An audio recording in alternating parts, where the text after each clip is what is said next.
We're going to go a little bit woo-woo, if that's okay with you guys. For normal people, it's going to sound crazy. For crazy people, it's going to sound normal. So we'll see how we get on. You're going to need a pad and pen. Okay, you're going to need a pad and pen, and then we're going to go through some of the things. Can I just get an idea? The sound is a tad bit low. Okay, let me turn it up slightly. 1 second. Test. Okay, that's the highest apparently. Okay, hopefully that helped. I don't know what I just did, but okay, wonderful. Now, before we get into it, if we just balance our energies a little bit, just everybody sit up, eyes are closed. Take a slow inhale, focus on the sound of your breathing.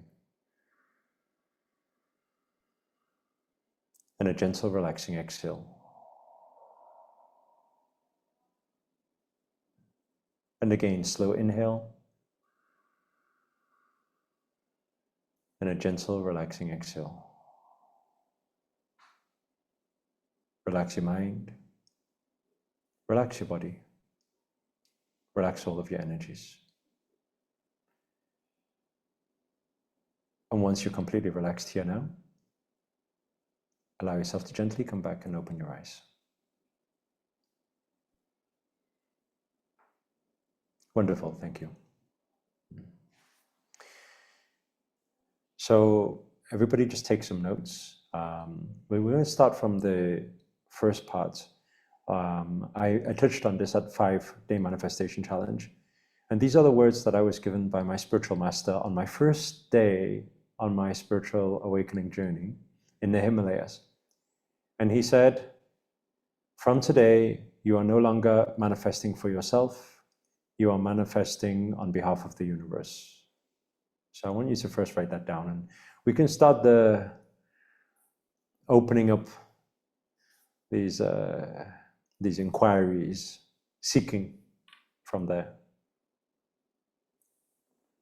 Okay, there's quite a few people who are saying voice is very low. I'm not sure why, because on my side, voice looks quite good. Yeah, it looks good, and quite a few people are saying good. So I think those who, maybe it's not opening, maybe it's not that loud, then maybe open your ears a little bit more and see if that helps. Yeah.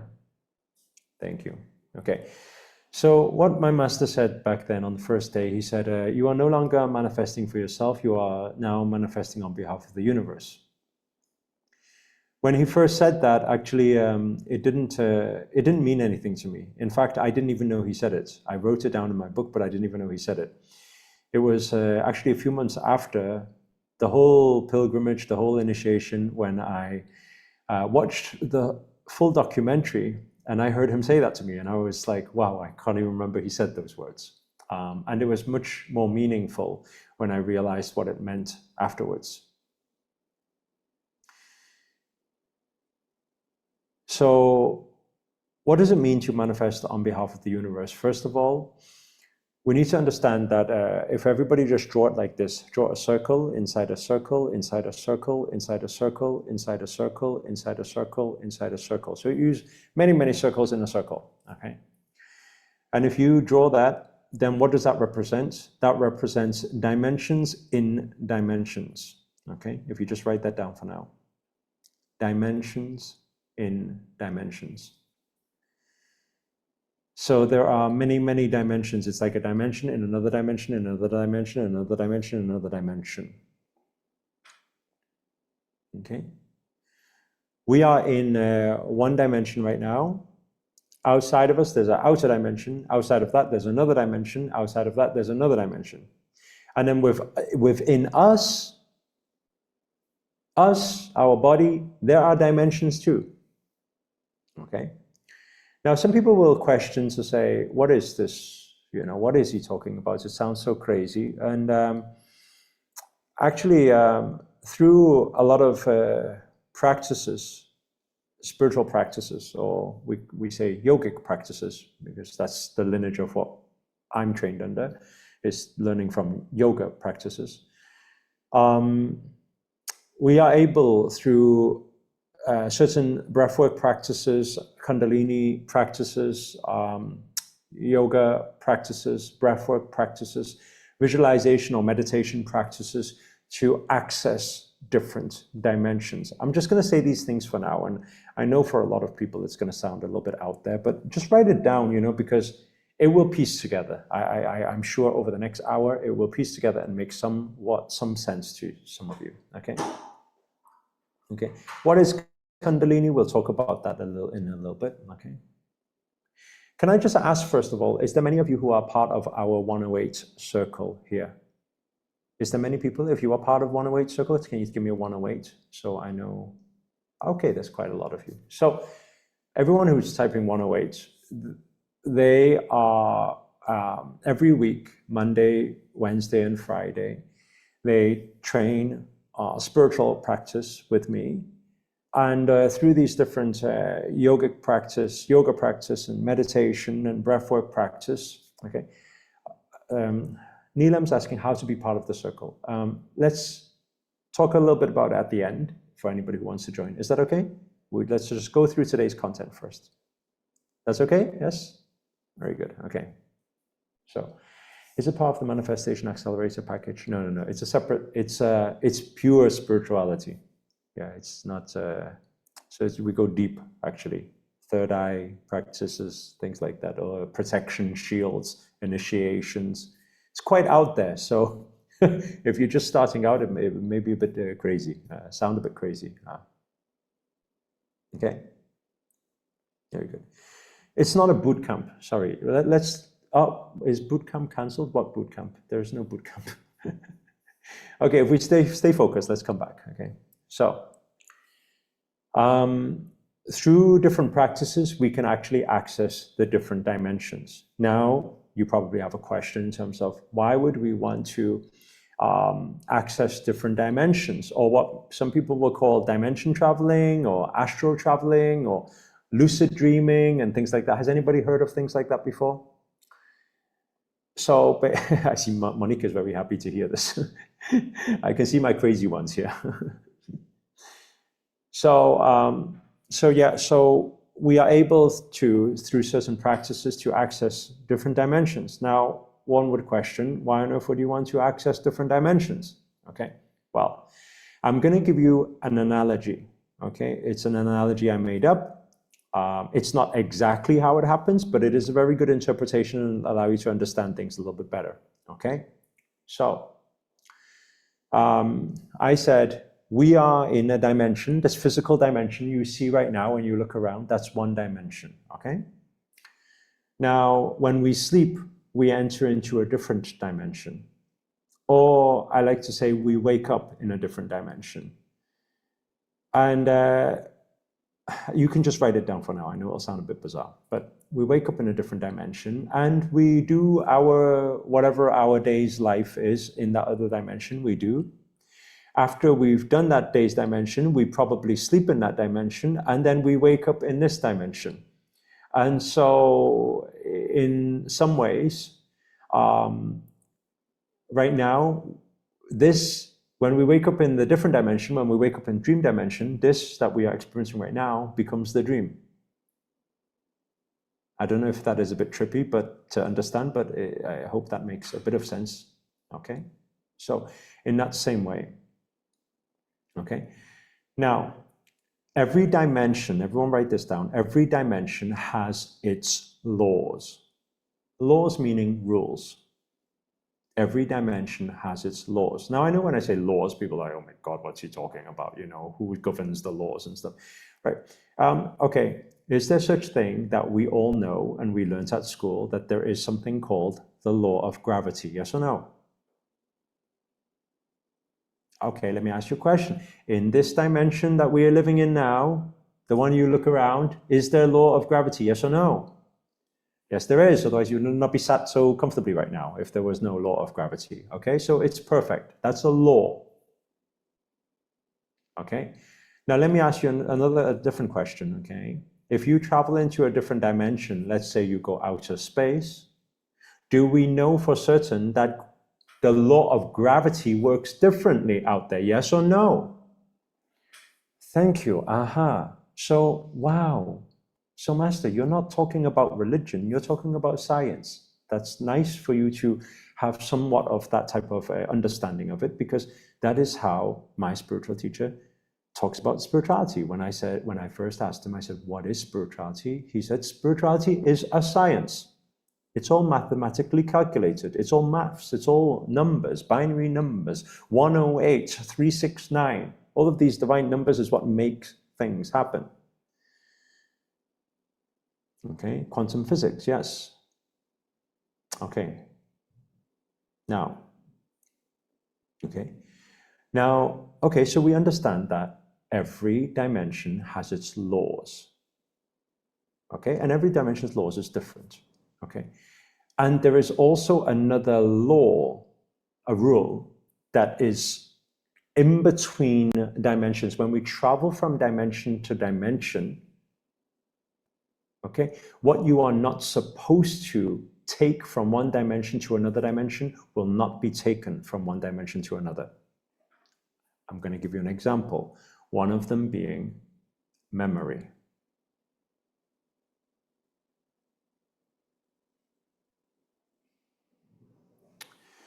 Now, some of you will be like, I think he's just making this up. Okay, let me prove it to you. Okay, very simple actually.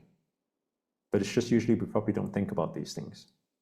Has anybody ever had a very nice dream before where you really, really enjoyed it? Anybody had one of those before where you're like, oh my God, I'm loving this dream. Like you want to stay there, right?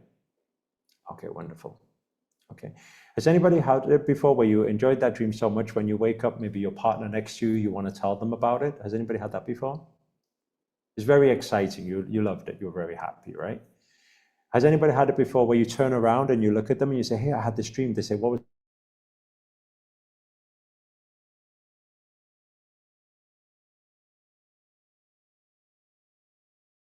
don't speak. Wait.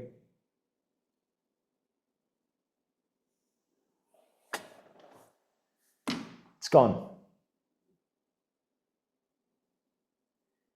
Has anybody had it like that before? Has anybody had it where you want to tell them about it and 3, 2, 1, it's gone? Has anybody had that before? Yes, pretty much everybody.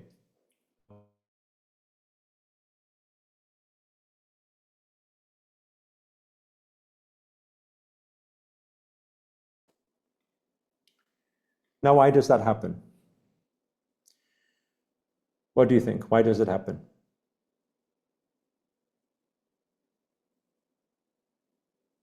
It's a law.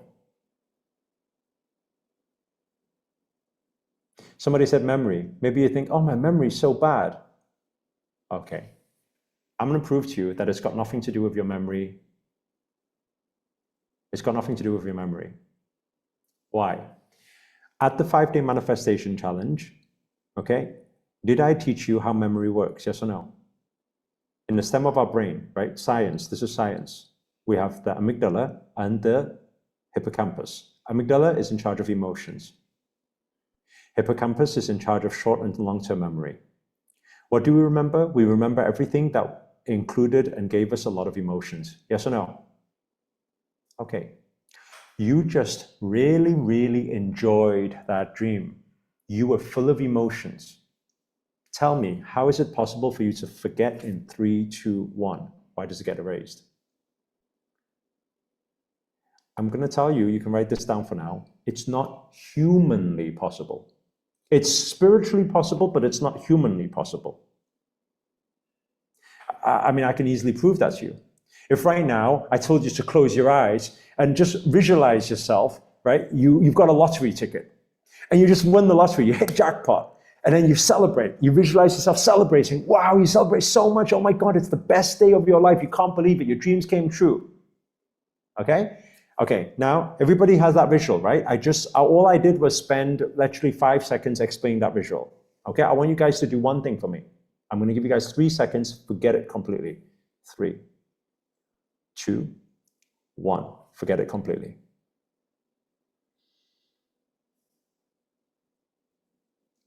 What does that mean? It's not humanly possible, but it's spiritually possible. Meaning emotions, that's what I'm proving to you. Laws exist in different dimensions, and laws, and you cannot take one thing from one dimension to another dimension unless it's governed, it's allowed. And memory is one of those things that it's not allowed. And there's reasons behind it. Today we haven't got enough time. Otherwise, this is I'm basically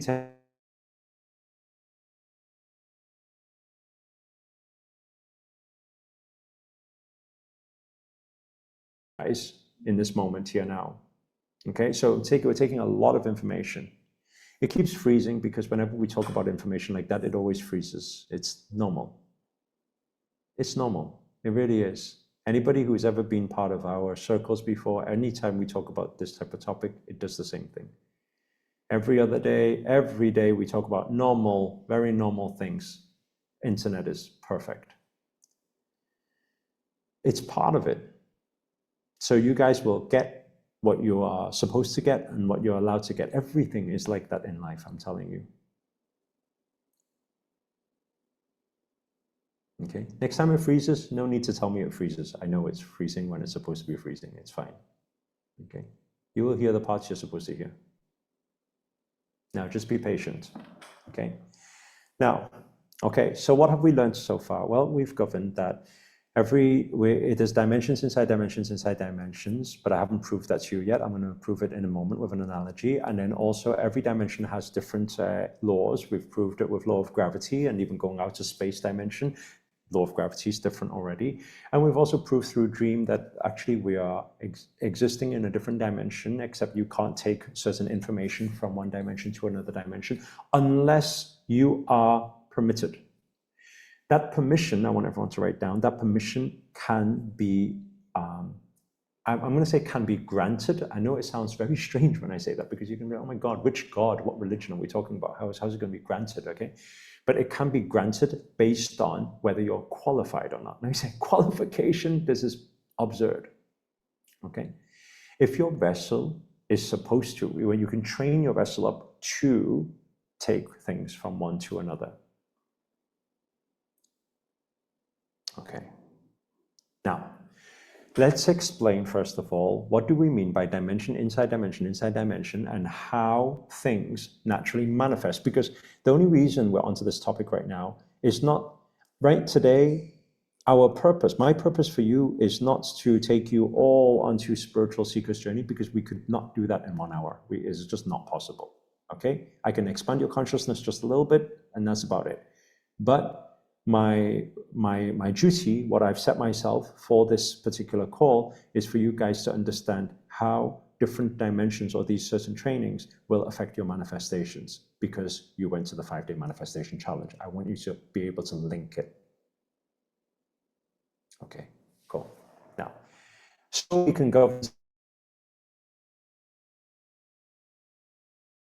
to dimension, because it will look completely different, yes or no? If one day you slept and then you woke up and you're in space floating, would you feel like you're in a different dimension, yes or no?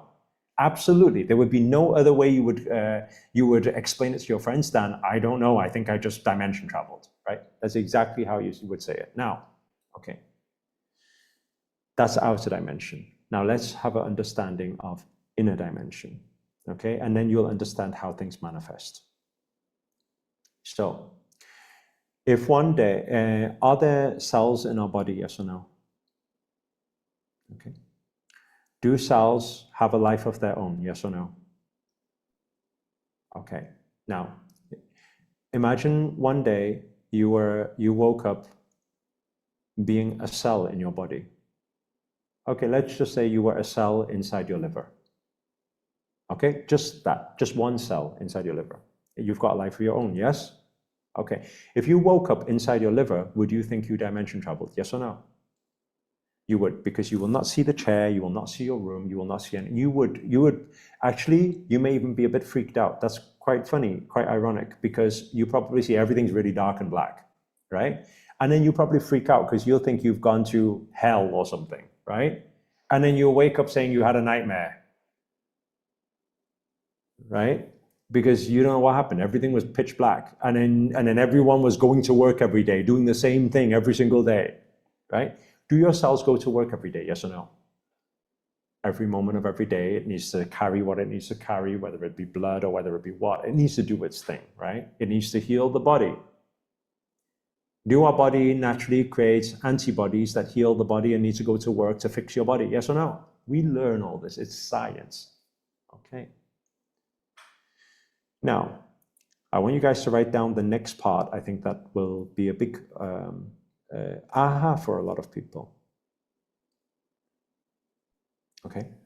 Minor changes in outer dimension equals major manifestations in inner dimension.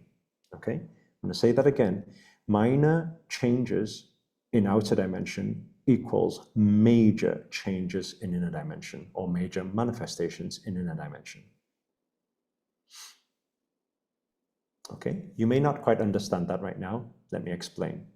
Okay, so is it possible that you go out partying on a Saturday night and then your friends just, let's drink a shot of tequila. You take that tequila inside and then you feel, oh, very high. Yeah, very happy. Let me ask you a question. When you take that shot of tequila, okay, and imagine you were not you now, you were the cell in your body. How would you acknowledge the shot of tequila? Would you be like, yay, guys, let's party? Or will you be like, fuck? Let me ask you a question. Things like alcohol and things, can they damage your body, yes or no? Things like alcohol and things, can they kill certain cells, yes or no, inside your body? Damage certain cells, yes or no? Okay. Now, imagine you are a cell in your body, and by the way, does your cell in your body know you by name, yes or no? Okay, please write that down for now, because that's another part of the inquiry. My cell inside my body, so inner dimension, does not know the outer dimension name. That's interesting. Okay, it doesn't know you by name. Does it know your occupation? No. Does it know what language you speak? No.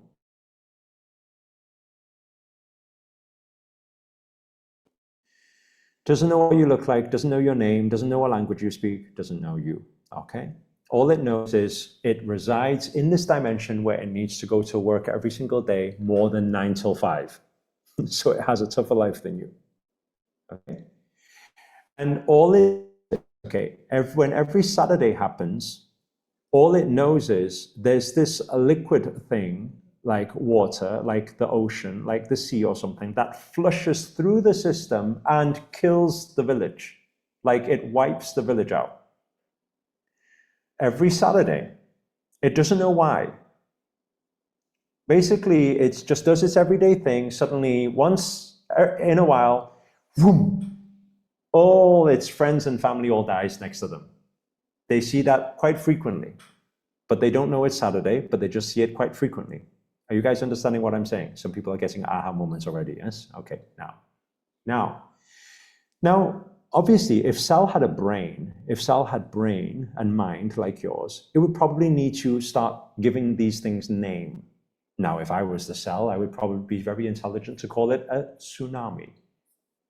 It's called a natural disaster, they call it. They call it a natural disaster. They speak with their friends and they say, I don't know what it is. We've calculated. It seems like every 6 days or so, or 7 days, a tsunami happens and it wipes out. So now they're trying to fix the body in different ways. So every time tsunami happens, do they need to go overtime? Yes or no? Extra work, call the army out to fix all the things. Yes? Okay, now. They're creating all the antibodies to fight all the things and everything going on, okay? But they don't know. They call it a natural disaster. Except there is one very, very, very spiritual cell. You know, you always have the one woo-woo one, you know? So there's one spiritual cell, and that spiritual cell likes to watch YouTube, right? You know, you always have that one. Every other person is the normal people, normal cells. But there's one spiritual cell, very woo-woo cell. And he watches YouTube all the time. And when he watches YouTube, he came across this Chinese guy on YouTube one time talking about how to connect with the universe and connect with God, and your prayers will come true. And so what happens is, it's coming closer to the 6 days they're counting, all the cells, they're like, oh no, it's gonna happen again. And this spiritual cell is like, don't worry, let us all meditate together. And obviously all the normal cells are just like, you have gone cuckoo, what have you been doing? And he says, check this YouTube channel out. It's this very handsome Chinese guy who talks a lot of sense about law of attraction. And then all the cells are like, you've gone cuckoo, just get back to work. Stop doing all this wishy-washy law of attraction what you're talking about. So now what thing? So the spiritual cell every single day gets in meditation, aligns its chakras, because it's learned about dimension traveling. So it's gonna be like, okay, it's called Kundalini energies. Apparently, if I do certain breath work and I can channel my energies up, I feel this connection with God and the universe and the collective. Apparently, I can dimension travel. So it's meditating every day. Tsunami still happens, but it doesn't give up because it keeps watching the YouTube videos. And what happens is, one day, while they're meditating, boom, zaps out. And it arrives in a different dimension. It sees a dark tunnel, a black hole, and it freaks that cell out. The cell's like, oh my God, have I really, am I connecting with the universe, or have I gone to hell? What's going on? It looks really scary here. Okay? Imagine if this cell really traveled out a dimension while you were sleeping. It traveled outside into your dimension, onto your pillow, right next to your nostril. And it's looking down that dark black hole, this tiny, tiny cell, and it's got this huge gush of wind that's sucking it into this black hole. It's thinking, oh my God, I'm gonna die here. I don't know whether to believe in this stuff because it's scary. It's like some hell thing going on, and I don't know, do I need to wake back up, or what do I need to do? But I just pray at this moment, I think I'm gonna die because I'm getting vacuumed into this black hole. And I'm hearing this crazy noise, this crazy noise every so often that's freaking me out right now, and I don't know what it is. But it must be a different dimension because I've never seen this before. I don't know how to explain it.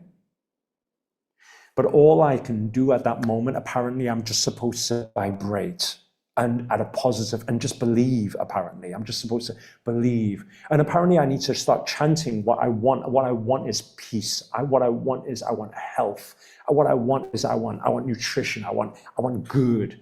I want a good feeling, a healthy feeling. So I just need to be at the vibration of good feeling.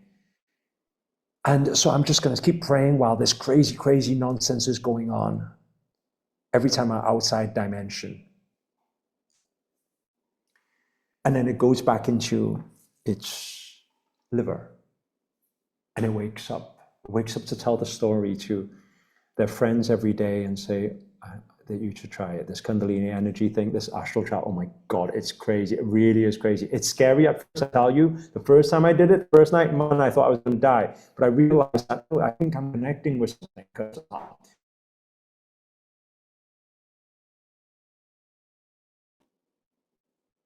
And then slowly, normal cell is not, because this normal cell is not just any average cell. They're a true leader. Why? Because they actually also attended the Lightworker program and also attended the speaker training also. So it's got leadership skills.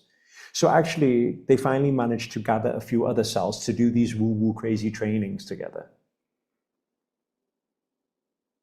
And all of the cells started vibrating, astral traveling, coming on there onto your pillow every single night, connecting with you,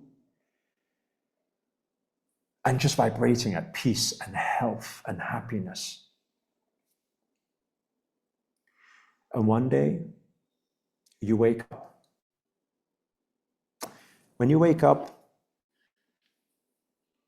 from your dream, you heard voices, but you couldn't make it out. It didn't need English or what language, but you felt love or something. In your meditation, you keep feeling love and peace and health. You don't know why, but you're just feeling that recently, and you don't know why. But one day you wake up from your dream, and you're like, I can't remember it exactly, but I feel something different about me. I don't know what it is. Then comes close to Saturday. Your friend texts you a message and says, hey, Monique, partying tomorrow night, right? And then Monique's like, guys, I don't think I'm going to go tomorrow. I'm going to give it a miss. Your friends are like, what? What are you talking about? We go out every Saturday night. You're like, I don't know what it is. I just don't feel like drinking. Your friends are like, don't be silly. Come on, we do this every Saturday night. It's our night. And you're like, I don't know. No, seriously, I don't know why. I don't know. I just feel like this is like, he's taking too much on this alcohol thing. And I don't know. Like, I think, we should really look after our body a little bit more. Come on, you're not going to talk about being healthy, are you? Yeah, guys, I don't know why. I don't want to go. I don't want to go. Imagine that week, the cells in your liver, they're all going to work. Everyone's preparing all the barricades and everything for the tsunami. And the spiritual cells have formed a group now. It's called the 108 Circle. And they're doing this meditation, this boost, And then all the workers are getting to work saying, oh my God, you crazy tree-hugging woo-woo people meditating all day and walking around barefoot. You think that's really going to work? And come Saturday, no tsunami.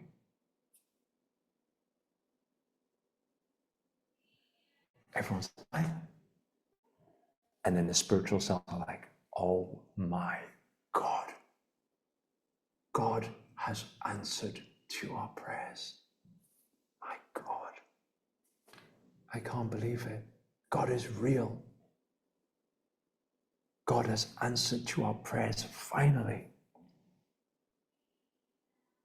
What I'm saying is, inner dimension don't know you by name, don't know your face, don't know what you do, don't know your occupation. They only know that you're a bigger energy than them, and they can only call you. They only decided to name you God. They don't know what else to call you. You are the Almighty. Apparently, when they pray to you, sometimes their dreams come true.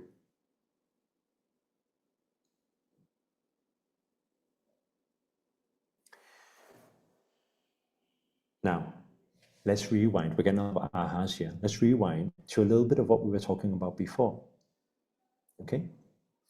Now, I said minor tweaks, minor changes in outer dimension equals major changes in inner dimension. Think about it like this.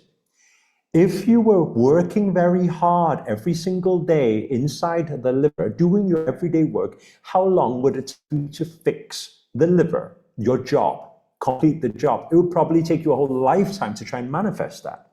Now, imagine if the cell learned some spiritual tools to be able to connect with outer dimension and connect and communicate. And with outer dimensional help, we do it together. Guess what? What needs to take a lifetime can be done in a week, 2 weeks.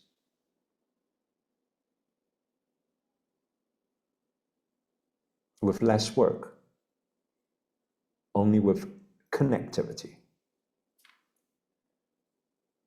Okay, now you guys are like, I still don't, like, okay, that's only one part. It's still a little bit abstract. Tell me a little bit more. So, do we know, outer dimension, did we learn at school, outer dimension has something called tectonic plates, yes or no? Yes or no? The world, Earth, planet Earth, yes or no? You remember? What's coming back? School. There's plates, yeah. Let me ask you a question. When two plates, they don't do much, they don't interact much, two plates, they just kiss, just a little bit, a little, that's all they do. What happens on planet Earth, please? Loads of people can die from it. A whole earthquake can happen. When a small thing, when two plates decide, hey, let's just, loads of catastrophe can happen here. What does that show us once again when we go outside? Outer dimension, small thing, in a dimension, huge thing. Is this kind of connecting some dots for some people? Maybe some questions you've been having about, dimensions or spirituality or anything before, and it's kind of connecting just a few dots.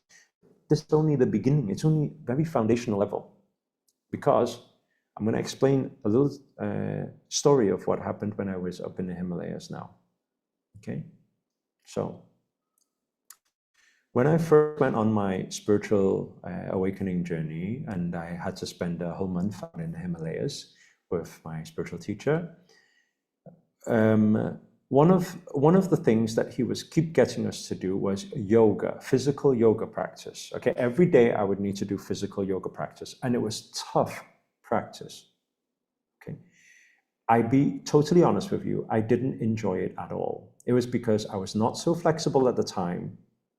Okay, and I was keep questioning. Yes, I wonder some things about life and purpose and dimensions and some crazy stuff like that, but I never had the wanting, desire, or goal to become more flexible and be able to do headstands, walk on my hands, or anything like that. Like, I wasn't really bothered about that. That was never a goal of mine. I never really thought to be a yoga teacher. So I was like, why am I doing all of this every single day, going through all this tough physical practice? Can we not just meditate and you zap me out to different dimensions? Okay, now here's where the bizarre thing happened.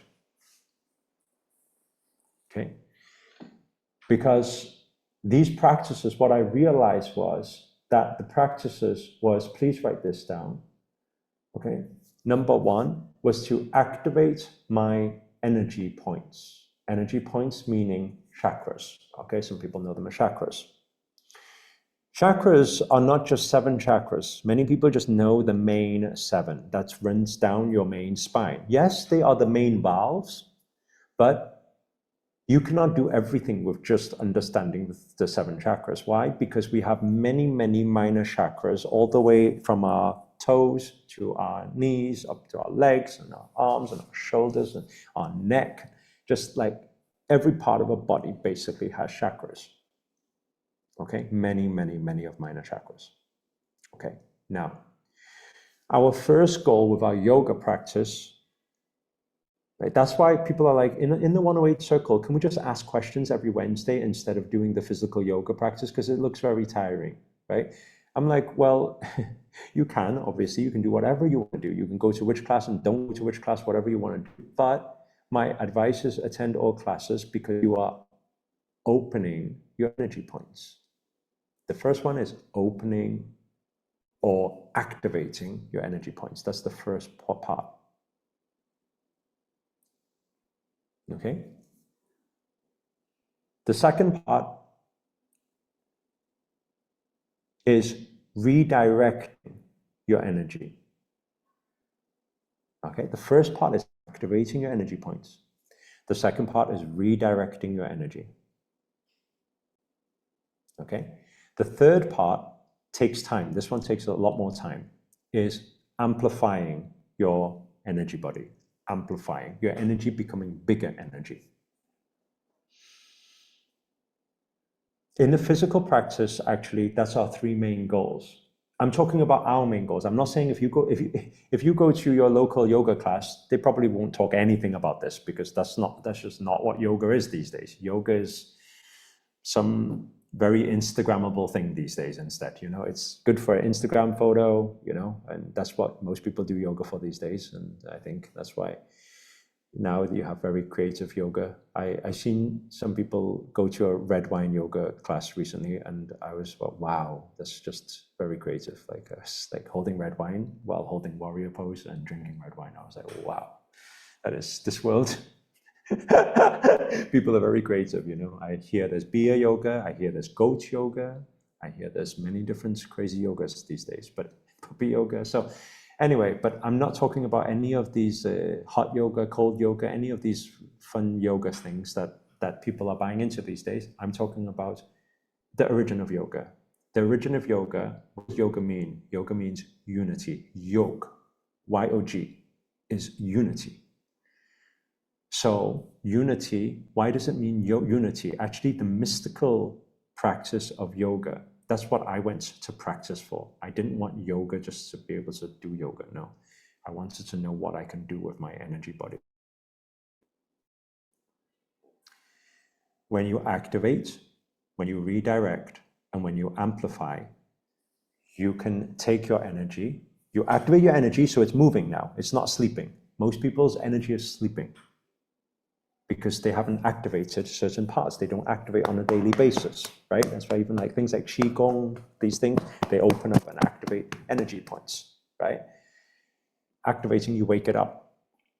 Redirecting, where do we redirect? Okay, well, in our practices, what we teach is through third eye. Third eye is the gateway. I always say third eye is a little bit like an airport, because you can go out and you can come back. Crown is very different. I don't know if you guys have heard of the term samadhi before, but some do certain samadhi practices, and those samadhi practices is to actually leave the body forever. And that is not in our practices, our lineage, that is not what we are practicing for. I just want to say that, so if anybody's like, I want to learn from Master Sri because I want to leave my body and never come back, okay? That's not what so don't join 108 Circle if that's what you're looking for, okay? Because actually, I don't teach that. I understand it, but I don't teach it. And it's not something that me or my spiritual teacher believes in that everybody should do right now. That's not our goal. Our goal is to fulfill our soul's purpose on this planet, so we should come back, okay? If it was samadhi, actually, the energy would come out crown. But we don't, you don't need to note that down. We will not take energy out of crown, okay? Unless it's some healing stuff, but we will not redirect energy out of crown. In our practices, in our 108 practices, our meditations, we only use third eye because it's the airport. We can go on holiday and then we can come back. It's great because when we come back, we are complete changed energy because we just connected with energies on an outer dimension, which is bigger. So that's why you'll see a lot of people who do spiritual practice often, you will feel their energies are a lot bigger than other people. You will feel it. You will see their aura. They don't have to be very loud, but even just being there, you just feel their energy is greater than others. Are you guys understanding what I'm saying? That's why. It's because when you can access outer dimension many times, and you do that often, that's your practice, and you come back, your energy field is huge. So therefore, your attraction power increases too. I want everyone to write all this down for now. It's a lot of information in a very short time. Okay, now, so that's why anybody who's ever done any of our yoga practices with us before will see that we always start activating from the feet. That's how you distinguish, and you know it's from my lineage, right? Our lineage, you'll see.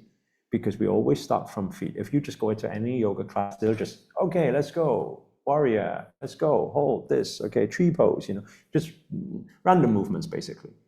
But if you see from us, it's always activate from the toes up to the knees. By the way, this is the most important. The core is the most important. It's your manifestation center.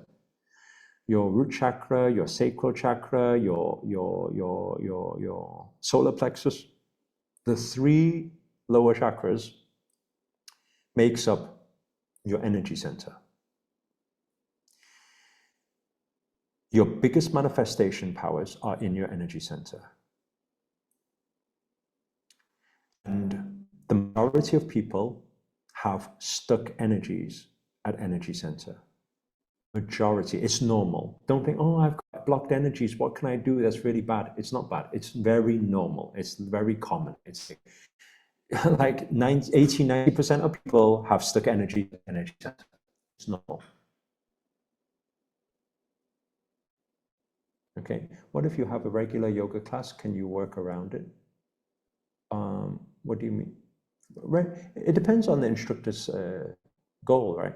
Most instructors' goal is not for you to travel out of dimension. So it's not going to do the same thing because the intention is different, right? Okay. Now, so what happens is when we do our yoga practice, okay, the first basic thing that will happen naturally, I want everyone to write this down, is your natural healing blueprint activates. Okay, that's the most natural thing. Without you trying, you heal your body. And even certain areas of your body that have been aching, that have had problems for a long time, suddenly get cured. Why? Very simple. Because we all have a natural healing blueprint. You can write that down. What does that mean? Okay, natural healing blueprint. Well, okay, if Eva just very accidentally just got a little paper cut, okay, and she didn't do anything about it, and she just waited a few days, would it heal itself? Yes or no? What does that prove? We all have a natural healing blueprint. Okay, now, but we need to understand something. Then you're like, okay, well, my body heals itself. So what's the difference? Why do I need to activate anything? Well, okay, let's look at a different thing. If Shamila and Eva both got the same paper cut at the same time, do they both heal and get better at exactly the same time? Yes or no? If Marie and Sonia got the flu, the same flu from the same person at the same time, do they both recover at the same time? Yes or no? No. What does it depend on? It depends on how activated their natural healing blueprint is. Most people have many, many blockages within their chakra system. So that's why it takes them a long time for certain parts of their body to heal. If your full body is in full activation, it will always heal itself. Doesn't matter how you fall, doesn't matter what virus you got, doesn't matter what's happening with your body. Even cancer cells can be healed. It heals itself if your natural energy blueprint is fully activated. Is that making sense? If it's making sense, give me a yes. Okay, so that's the first benefit of doing the right yoga practice. That includes not just physical, by the way, the physical, the breath work, the chanting, mantras, visualization, meditations, they are all included in the yoga practice, okay? If it's done right, your full body activation and your naturally healing blueprint will be vibrant. That's number one benefit, okay? The second thing, okay, if you learn to activate your energies and your energy center, and you learn to rechannelize your energy, okay, out, I'll tell you something. Most people will not be able to go out straight away. It's not likely that I lead a meditation right now and everybody goes on a trip out to planet Mars, you know? It's not going to happen like that, right? Some may, okay, because their energies may be more flowing right now. It could be the case, right? But not everybody will. But what everybody can do, though, at a basic level, is everybody can channelize their energy here, towards the head. And we do many, many things to channelize the energy here. We do breath work, we do asanas, we do certain vibrational practices. What asana channels to the head? The king of asanas. Does anybody know what that is? Very simple. Headstand. Why is headstand called king of asanas? Nobody ever knows. Because it's the most mystical, powerful asana. When your energies are all open and you turn yourself upside down, where does all your energy flow? Towards the third eye.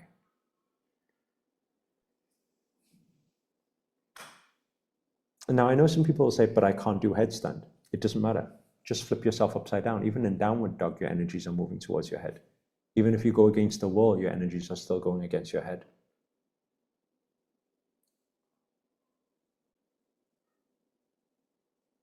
Right. Now, when it moves towards the third eye, what will happen is it will get naturally uncomfortable. It will be throbbing a little bit and you'll feel a lot of pressure. That's very normal things when you're activating third eye. Okay, and you're not used to it. It gets heavy.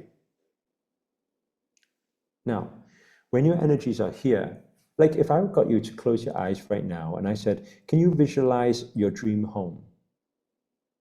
Okay, just try. Close your eyes and try and visualize your dream home. Okay, now open your eyes. Okay, when I tell you to visualize your dream home, can you just point to the part of your body where you feel the visualization is kind of? Where is it? Wow, what a surprise. Even before anybody learns anything about third eye, even at school, you never learn about third eye. Even just naturally, when people say visualize something, you close your eyes and naturally you go here. Isn't that's a surprise? Like naturally, you know. Whenever you've ever visualized anything, you've always used third eye. But what's the difference when you do the right practices, breathwork practices, physical practices, and you channelize the energy here, and then you do the visualization is huge. How many of you part of the 108 circle have experienced that bright light, so bright after the practice before? Give me a me inside the chat if that's you, right, Shannon? Right? So they will experience it every time we do in our 108 practices. We do all the physical practices and breath work and everything like that. The more intense you do it, and then we do the visualization at third eye, it's bright. How bright, you ask? Bright like a portal is opening up. Like imagine if you were to visualize what portal looks like, it's just this glowing light like you can enter through this white light. That's how bright it becomes. It's undeniable. It's not one of those. Let me ask this question. Has anybody ever did meditation before and then you've ever questioned, just be honest here, am I really seeing this or am I just making it up in my mind?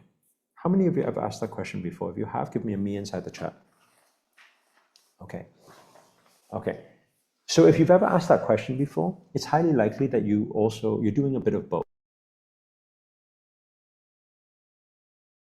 Question. Like you're asking the question because you're a little bit of both. You're a little bit making it up and you're a little bit there.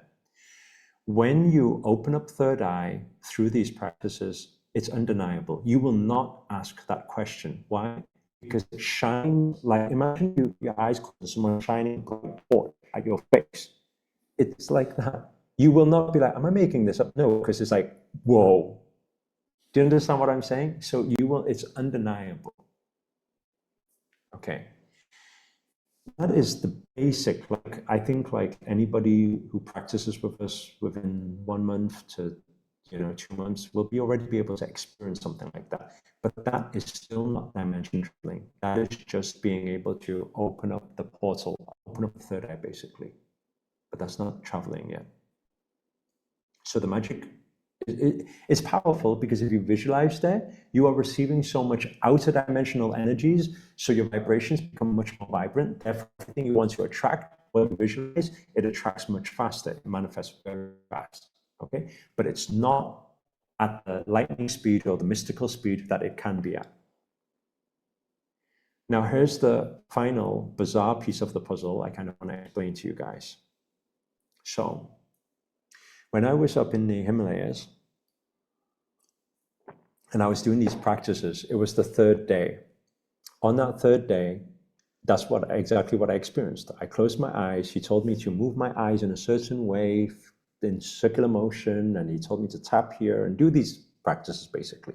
I didn't know what I was doing, but was I skeptical? Absolutely. Because I was like, I don't know why I'm doing this, and I'm supposed to face east, and then there's all these rules, and I don't know what I'm doing, But anyway, I stopped being skeptical, kind of, at this moment. I'm going to explain. I sat there on the third day, and I was really, really tired. And I remember, because we were filming the documentary at the time, I told our cameraman, Dan, at the time, I said, Dan, maybe we don't stay for the month.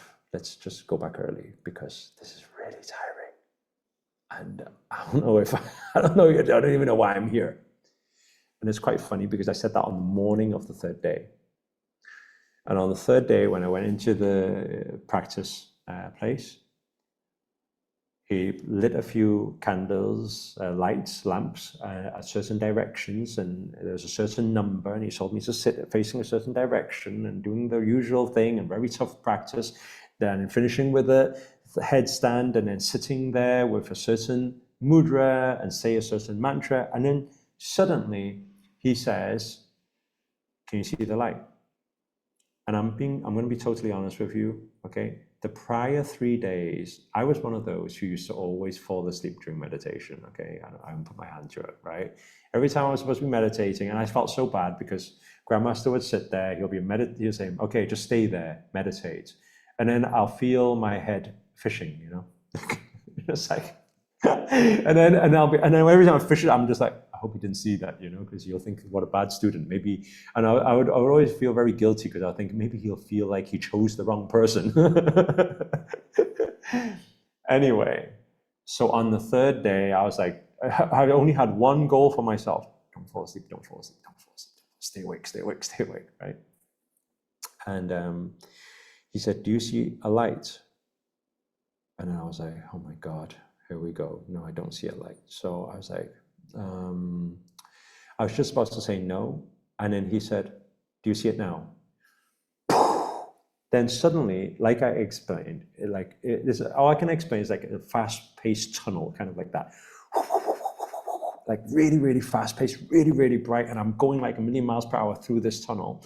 And then I shock, basically. So I freak out and I open my eyes and I'm like, I said, "Yeah, I seen it." And I seen him very calm, sat quite far from me, in front of me, but quite far from me. And I opened my eyes and he said, "Why did you open your eyes?" And I said, "It was really bright." And then, because it's scary to me. I've never seen anything like that before. And so he said, "So you've seen it?" "Yeah, but what?"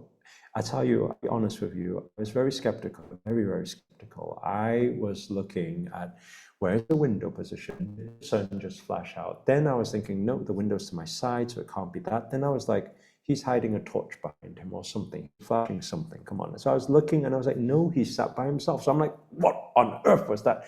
So all these things were going across my head, but I wasn't daring enough to ask anything. And he spoke. What he said was that, "So this time I opened it for you. Your goal in this journey is for you to open it yourself and then move through the light." And I said, "Move through the light?" He said, "Move through the light. You do not open your eyes and come back." I said, "Okay." He said, "Move through the light." And I said, "Okay, how do I do that?" He said, "You will know. Just don't come back. Don't open your eyes." And I was like, "Okay." He said, "Monday, we're going to have a big practice. On Monday, when we have the big practice, I will meet you at the light." When I heard that the first time, I was like, this is crazy. This is some crazy Doctor Strange stuff going on here. What are you talking about, you know? But anyway, I was already there. And I'll tell you something. On that day, I remember on the documentary, you'll see me in the interview. I was like, oh my God. Because that day, I said to Dad, he said, "Do you still want to go back?" I said, "No, I want to stay." I said, "I want to know what it is. What is that thing, you know?" Anyway, yeah, still with a skeptical mind came Monday. And I tell you, that was the best. Like that was the biggest epiphany for me. Very big. I'll tell you why. I don't know if any of you can do lotus pose when you put one foot on over the other and the other foot over the other. Well, I could never do lotus pose, and I'll tell you why. Actually, on my right knee, I didn't know what it was, but for many years, like over 10 years, I got a striking pain where the kneecap, I don't know where the kneecap is. So whenever I bend it up, my left foot was okay. Whenever I bend the right foot over, it hurts too much, so I can't lift it over. And it was always the sharp pain. And I just couldn't do it. So I could kind of attempt other asanas, but lotus, I just used to look at people and think, I just can't do that. Anyway, Grandmaster kept telling me, he said, "Don't worry about it, we'll fix it." I said, "But how?" And then he said, "We'll fix it outside." He used to always say, before I ever went outside, he used to always say outside. And it used to really confuse me because I used to always look out the window, you know? And I said, where are we going to go, you know? Anyway, it came Monday, and then I did the same thing. I seen the light really, really fast, but this time I didn't open my eyes. I stayed going through it. And then we arrived at the steps exactly how he explained it. There were some steps, there were spiral steps going down, and he was stood there. And I was like, wait. And I remember greeting him. I said, Namo Himalaya, Grandmaster. And I said, we're here. He said, welcome. And I was like, no, what? Doesn't make sense. Anyway, went down the thing.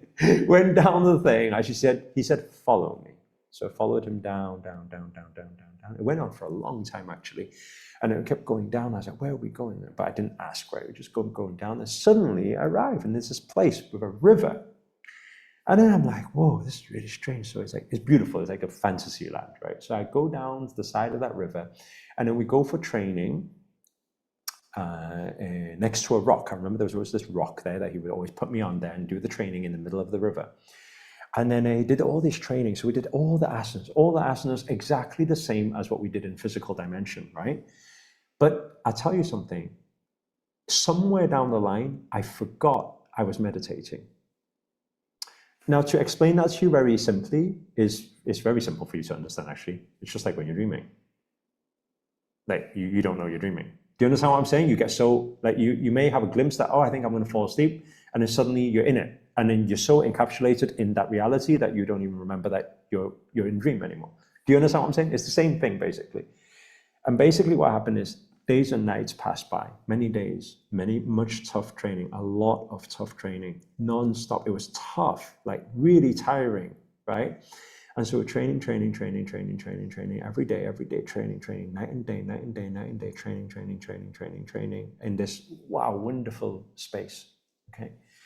And then what happens is, in the middle of the training, I feel this. So imagine I'm still there by the river, then I feel this, and I'm just like, eh, this is really strange, right? I'm doing my training, and I just feel this. And then suddenly, I open my eyes, and I'm back in the room. Then I get the moment of what? I get the moment of when you wake up from a dream. That's what the moment I got. So I was like, my first thought was, don't tell me that was all a dream. Don't tell me that was all a dream. Don't tell me I was sleeping. Don't tell me I fell. Oh no, I fell asleep in meditation. That's what my first thought was that. Then he said, how long were you gone for? I said, what? He said, how long were you gone for? I said, I don't know. What do you mean? He said, we were practicing. I said, you know my dream? My thought was, you know my dream? I said, you've seen me? He said, we were doing together. How I not see you? I was taking you to training for you. I said, okay. He said, how long do you think we're gone for?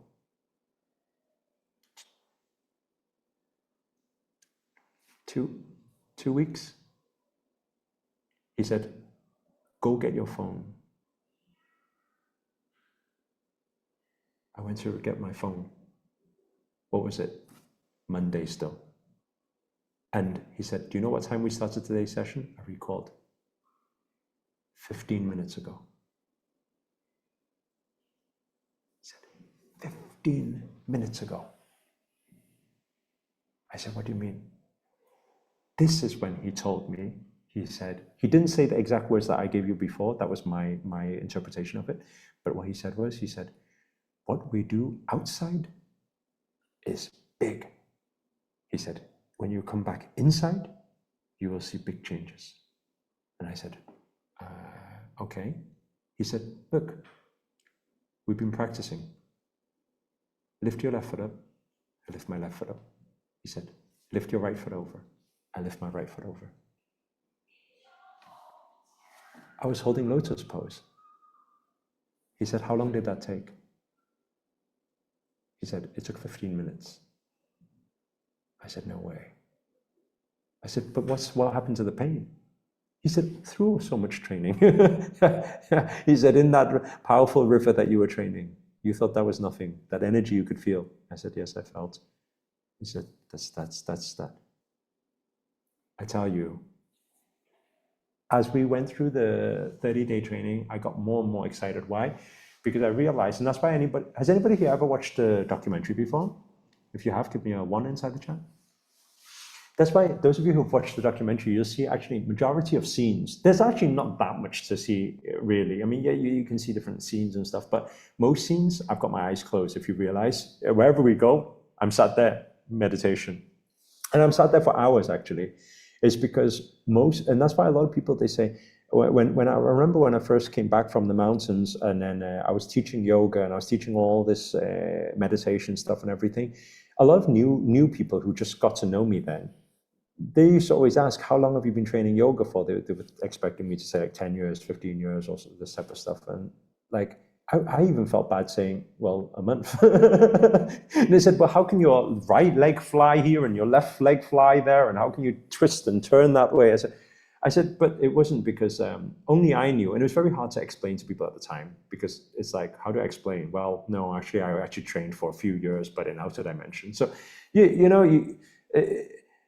sometimes you're just like, I'm not even going to bother. So you're just like, yeah, I'm just naturally good. There's nothing to say, So it was a bit like an experience like that.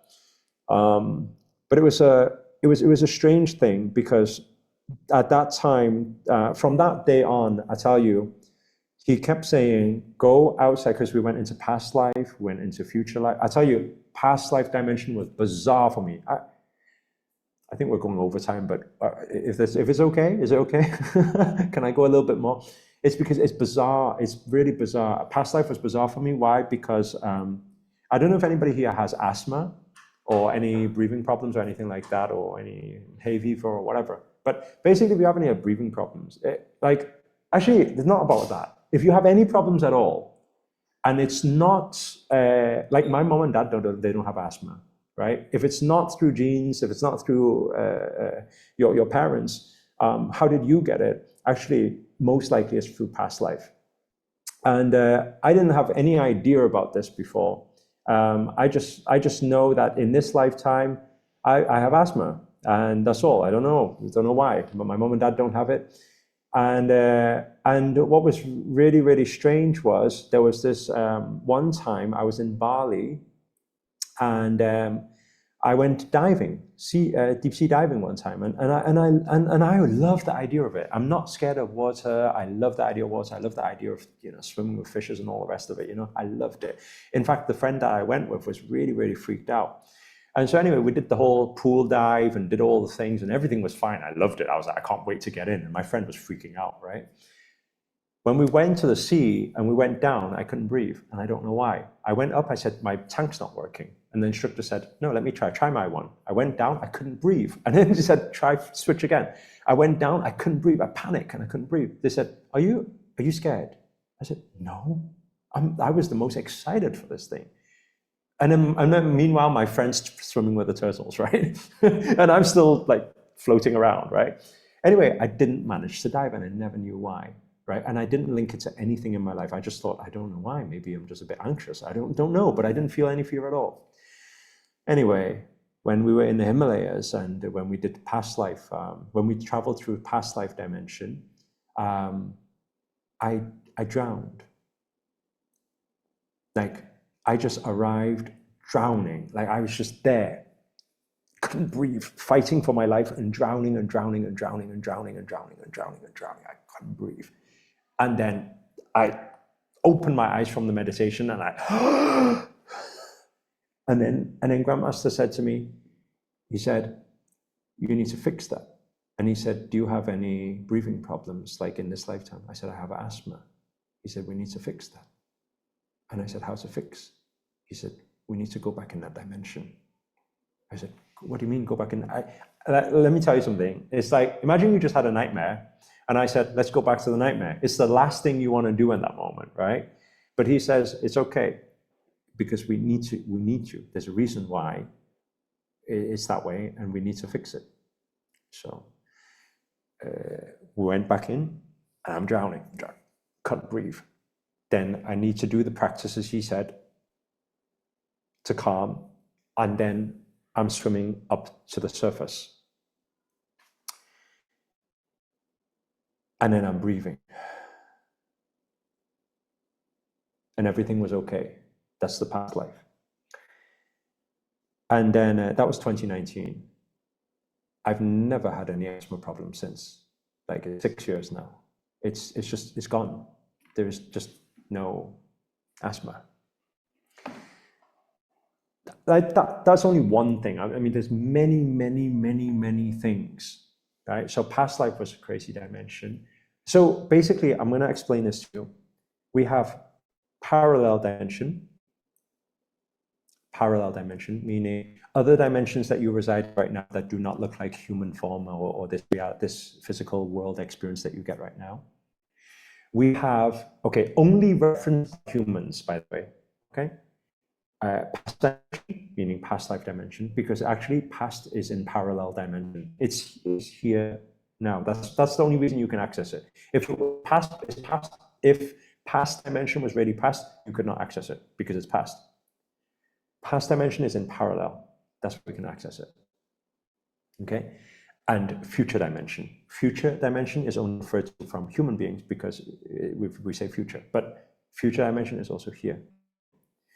And that's why the final, you probably, you've been following me on YouTube for a while now, know that when I left the mountains in 2019, I went on a lot of interviews and I kept saying the dark ages are coming. I was like a freak, like some crazy freak who, those crazy people on the streets who like, aliens are going to come to get you. I was a bit like that. When I first left the mountains, and then I had to continue doing what I do in this, back in this reality.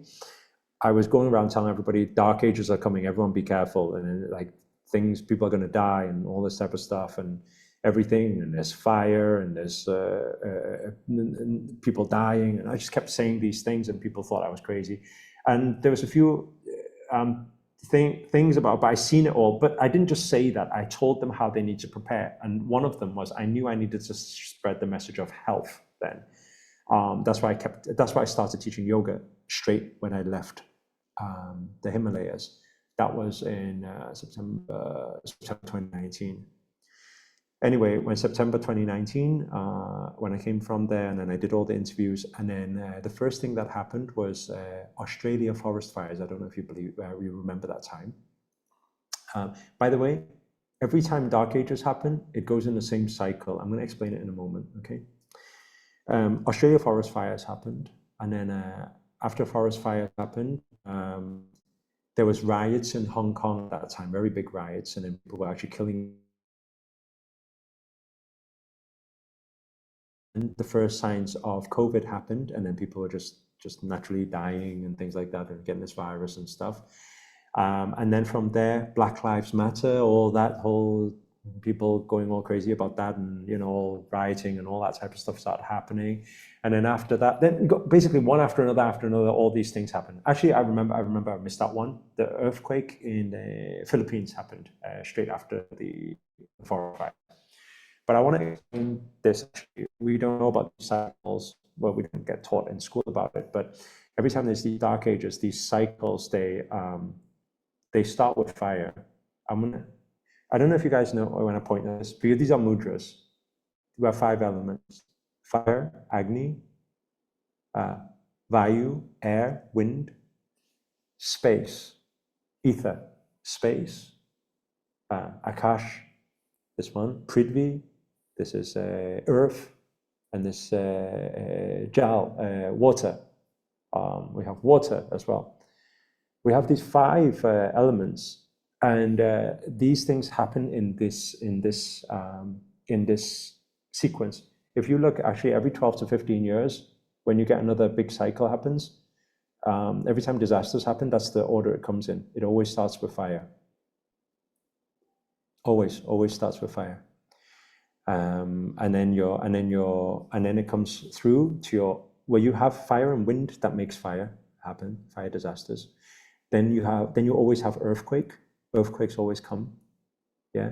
The final, when we're coming to the end of a dark age phase, we always see tsunami.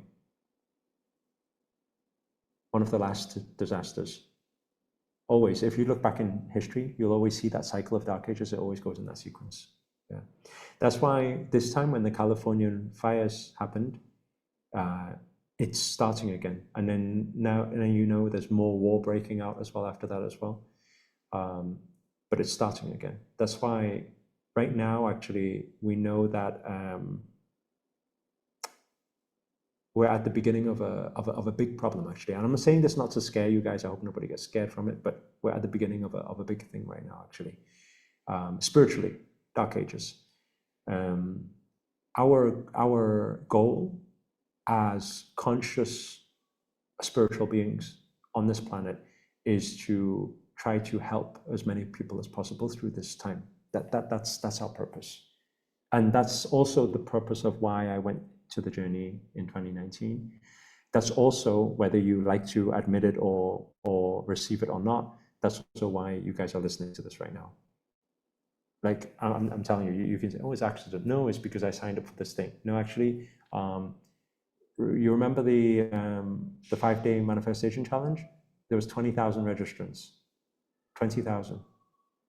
This call today, because the machine wasn't working, actually, that's the only reason. The call today, we've only opened one Zoom call. Just before, we were maxed out at 1,000. Whoever was supposed to hear this was supposed to hear this for whatever reason. It's just like, these things are like that. The machine just was not working today for me to set up all the Zoom calls.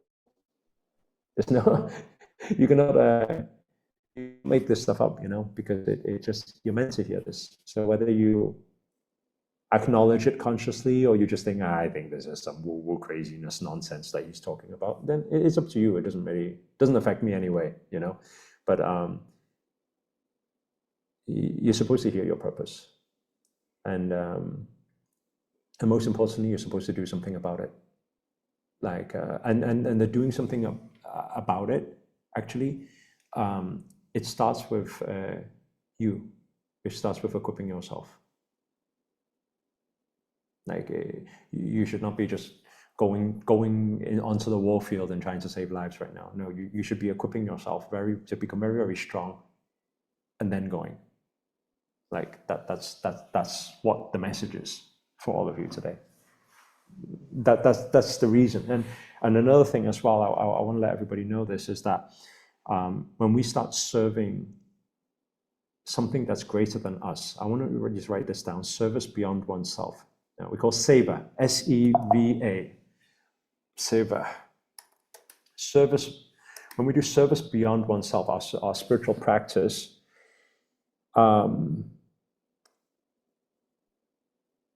that bigger energy, the collective energy, will serve you greatly, will serve you enormously, huge.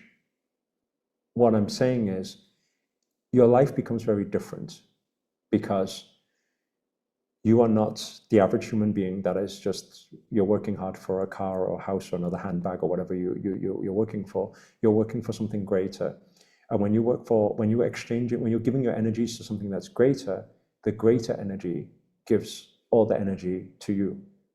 Like, I don't know if that is a bit abstract or not, because I know many people will start thinking, what God is he talking about again? But since 2019, I mean, totally like this is from the bottom of my heart. Like, since 2019, I've never thought about money. Like, never. I've never thought I need to become a billionaire, millionaire, whatever. I need to make some more money. I've never thought. But quite interestingly, year by year, like, I am the most wealthiest I've ever been, and it's very relaxing. It's very peaceful to know, and that's why these like service. It's like I give away a lot of these like bonus calls and overtime and things like that, and it's like it's not. I don't need to charge you for this. Do you understand what I'm saying? And it's not, I want to give this time. Yesterday, I was doing another call. Every single day, I'm doing these calls because I've seen it happen in the last 6 years of my life. The more I get connected with that energy, and the more I'm just serving the greater thing on this planet, humanity, whatever you want to call, everything's easy. It just comes. I don't, like, I believe I can say those words, and I think everybody will have a different interpretation of what I'm talking about, because I think people will be like, yeah, I kind of get what you mean. You mean give and receive. It's way beyond, actually. It's way beyond just give and receive. It's giving with no expectation of receiving, and then you shall receive. And then you shall, it's not receive. And then you are one again. And at the moment you are one again, you are abundance, and that's what you will see in your reality. It's not an attraction. There's no attraction. I know everybody's on a different part of their path, their spiritual seeker's journey. So not everybody will understand, but you will have your interpretation of it. But I believe regardless of what your interpretation is, whether it's exactly what I'm saying or not, or what I'm meaning to say,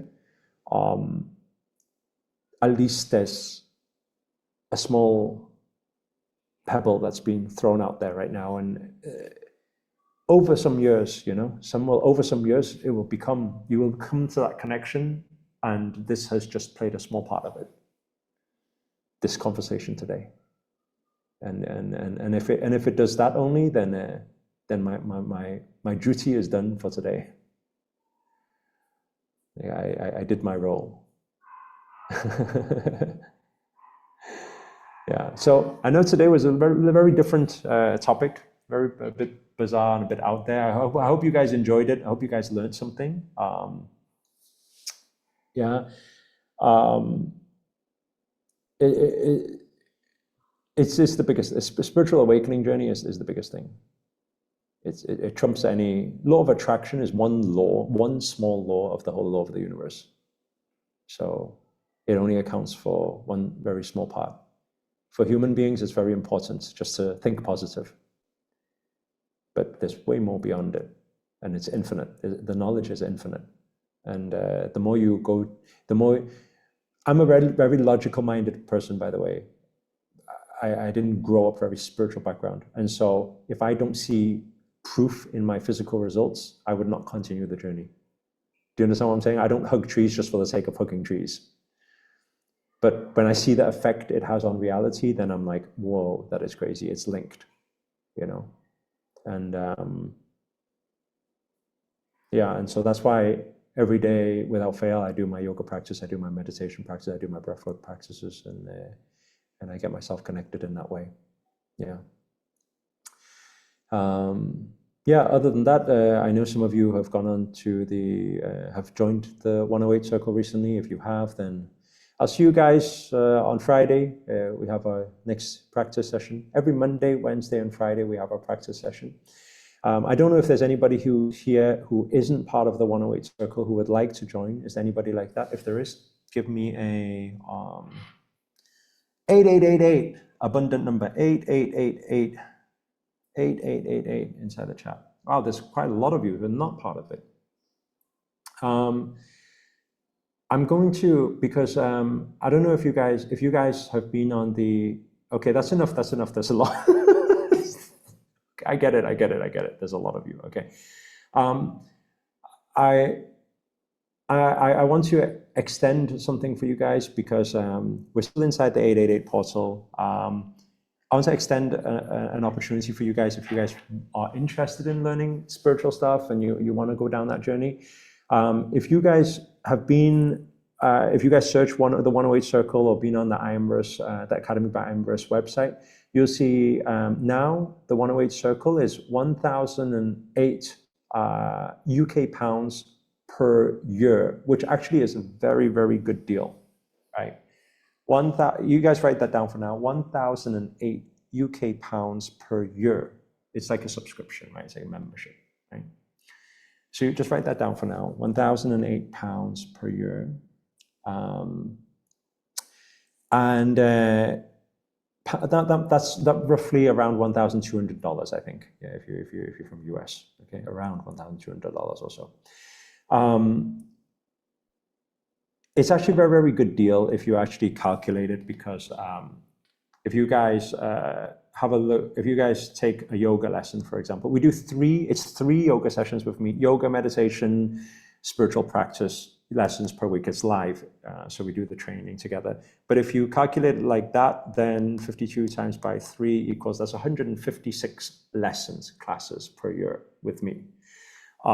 If we take 156 and 1008 divided by 156, it literally is £6, less than $10 a class. Are you guys understand what I'm saying? So it's actually a really, really good deal already. Because we're in this 888 portal, I wanted to give one really nice gesture. If those of you who are interested in joining it and would like a extra perk, okay? How many of you like extra bonuses? If you don't raise your hand, I don't need to give it, okay? Okay. What I wanted to do for this time while we're inside this portal, anybody who wants to join the, by the way, it's live, but I'm going to be running this for my whole entire life, because there's not going to be a time where I don't want to practice yoga anymore, right? But I want to, for people who join today, I want to, for the 1,008 pounds, the 1,000 plus dollars, right? I want to give lifetime access. If you calculate lifetime access, then then your calculation, even if you just took it for 5-6 years and did yoga practice or spiritual practice with me for 5-6 years, it means that you're, I don't know, paying less than $1 per class or something like that, right? So how I want to do it is very simple. I'm just going to ask the team to put a link inside the chat. It is going to be for today only. So if the team can put the link inside the chat now.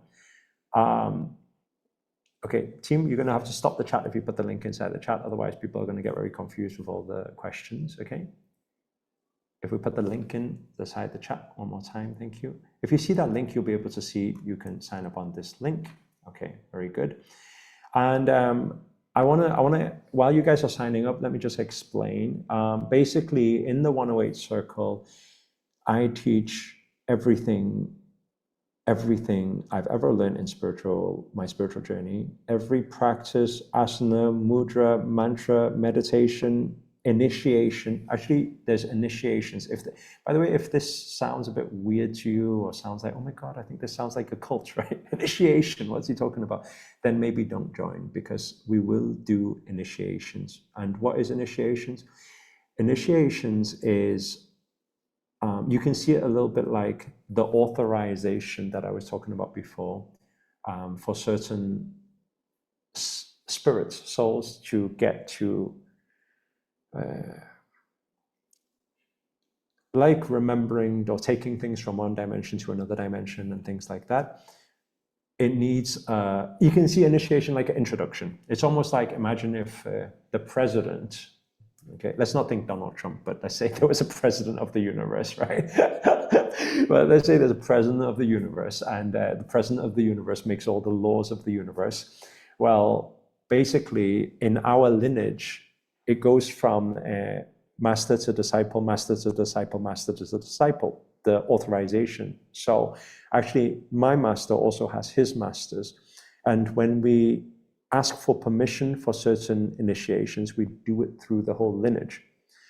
And then to the president, okay?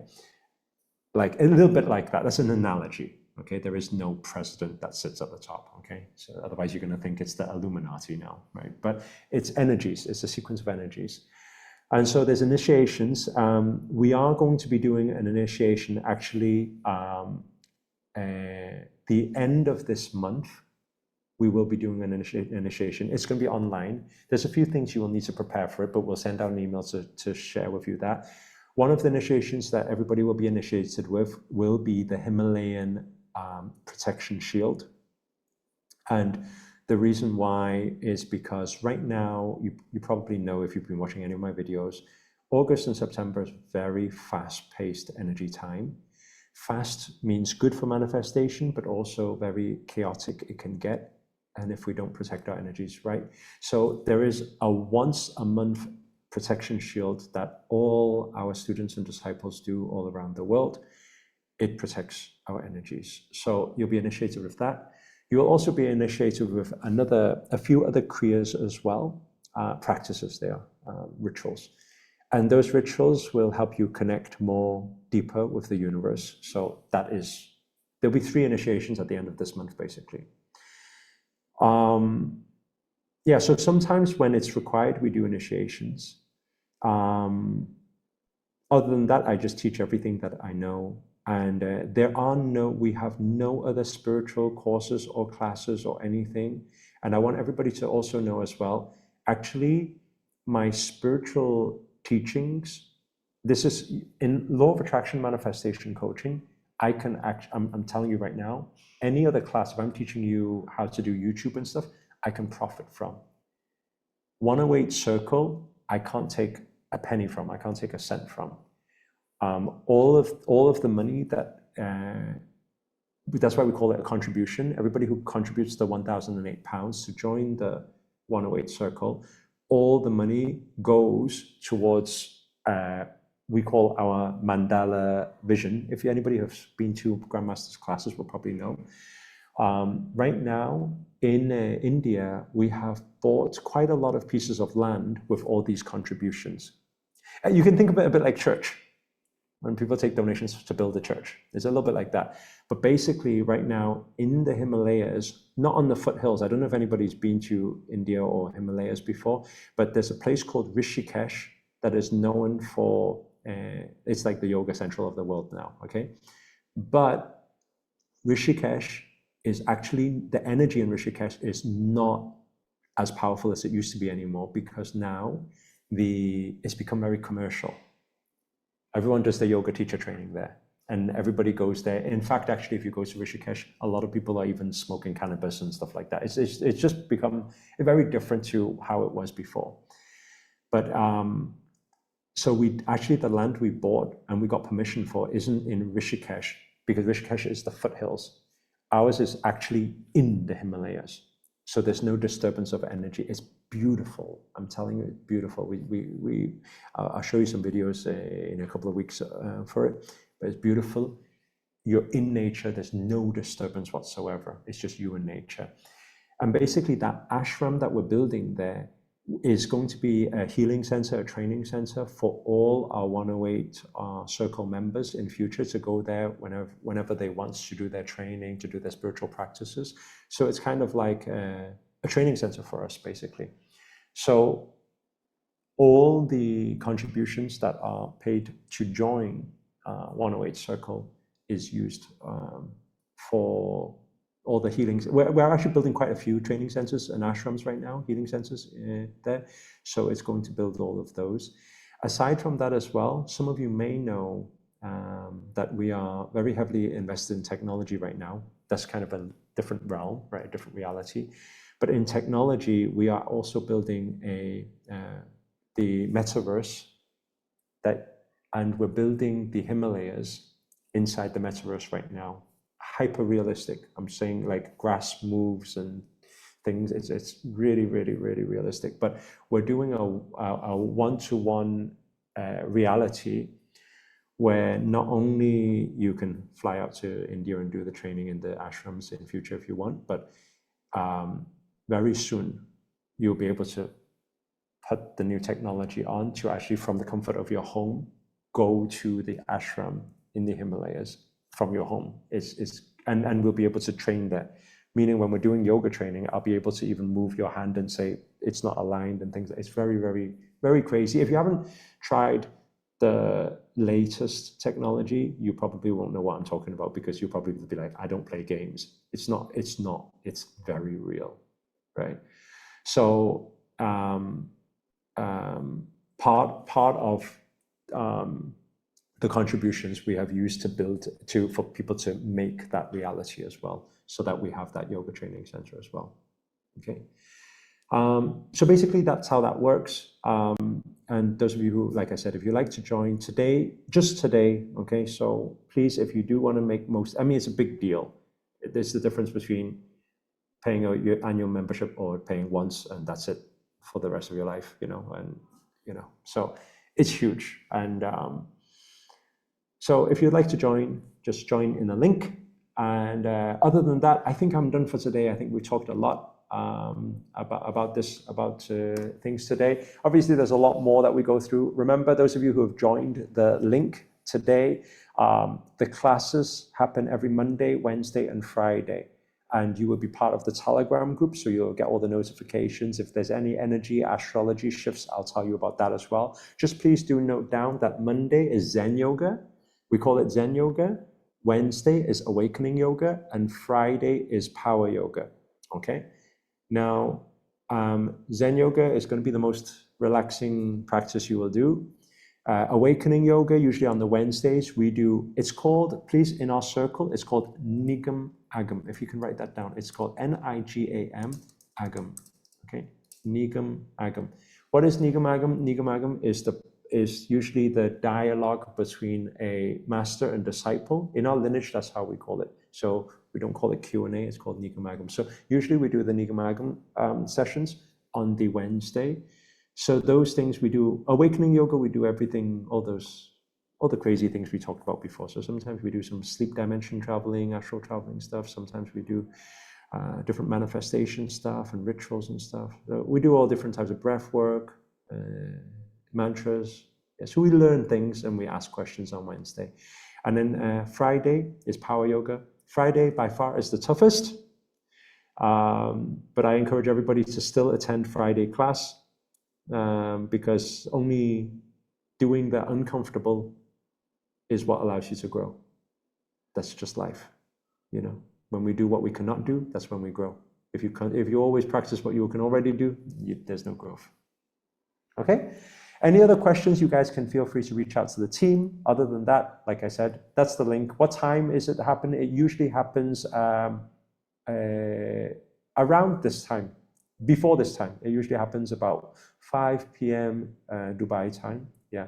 Sometimes we switch it. Also, another thing as well with the 108 circle, a lot of the time when I'm flying out to the US this time, I'll be doing a 108 gathering. So I'll be booking out a big place where we will all gather and do some spiritual practices together, or yoga practices and meditation together as well. So that's what I usually do. Sometimes I go to Malaysia or Taiwan, or I go back to London or anything. I usually do a gathering wherever I go, just to meet everybody.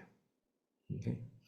So anyway, that's it for today. Hopefully you guys learned a lot today. And other than that, thank you guys so much. Some persons keep saying, what happens to the 11-day yoga challenge? I don't know what happened to it. It's happening, I'm guessing. I don't know. I don't organize the calendar, the team do. Thank you guys so much.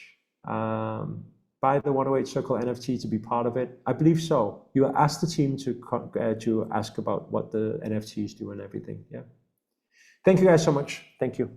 Namaste. Blessings to everybody. Thank you. Namo Himalaya. Thank you.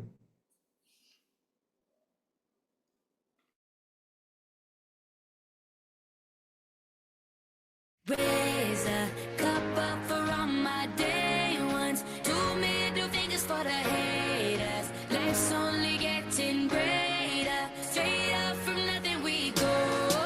Higher than the highest skyscraper. No little league we major. The proof is in the paper. We put the good in the good in the good life. We put the good in the good in the good life. We put the bad in the past, now we alright. Hey Lonnie, I got you. Yeah, and it's a feeling that I can't explain. How you make it in your team still stay the same. Stay down from the jump and they never change. Man, it's a moment I could never trade. Yeah, I told my moms not to stress no more. Go hit the Bentley store and no credit card debts no more. I bought the crib and it's an escrow now, so you don't never have to worry about how you gon' pay rent no more. I put my team in position, now they making a killing. Stacking blue faces straight to the ceiling. Out in Vegas, I'm with them ordering bottles of the Ace